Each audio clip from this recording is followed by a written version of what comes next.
Power Go saison 4, épisode 6 les frères, c'est disponible, faut qu'on en parle ensemble dans cette vidéo. L'épisode était assez spécial si je puis dire. Alors honnêtement, l'épisode n'était absolument pas mauvais. Dire l'inverse serait mentir, c'était un plutôt bon épisode. Le problème c'est que je trouve que les idées étaient très bonnes, mais la mise en scène l'était beaucoup moins. Tu vois ce que je veux dire? L'idée est bonne, mais la réalisation, J'étais assez sceptique sur ça. Je sais pas si vous allez comprendre ce que je veux dire, mais j'ai trouvé qu'on avait trop avancé dans l'histoire trop rapidement. En fait, pour moi, dans cet épisode, on voit clairement que la saison 4 est rushée et qu'on a forcé le fait que ce soit la dernière saison.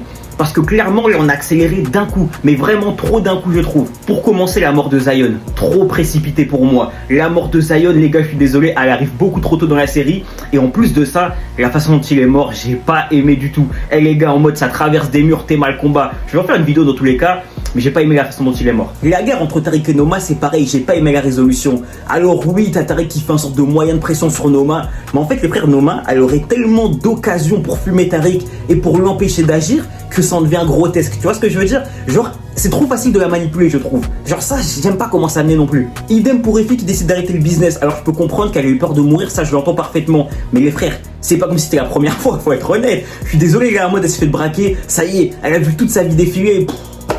Franchement, on parle d'une meuf qui s'est déjà fait arrêter, tu vois ce que je veux dire, par le FBI. Sincèrement, même ça, je trouve ça assez moyen personnellement. Malgré tout, l'épisode a quand même réussi des belles choses, à savoir tout d'abord Carter. Carter, j'ai aimé de zinzin.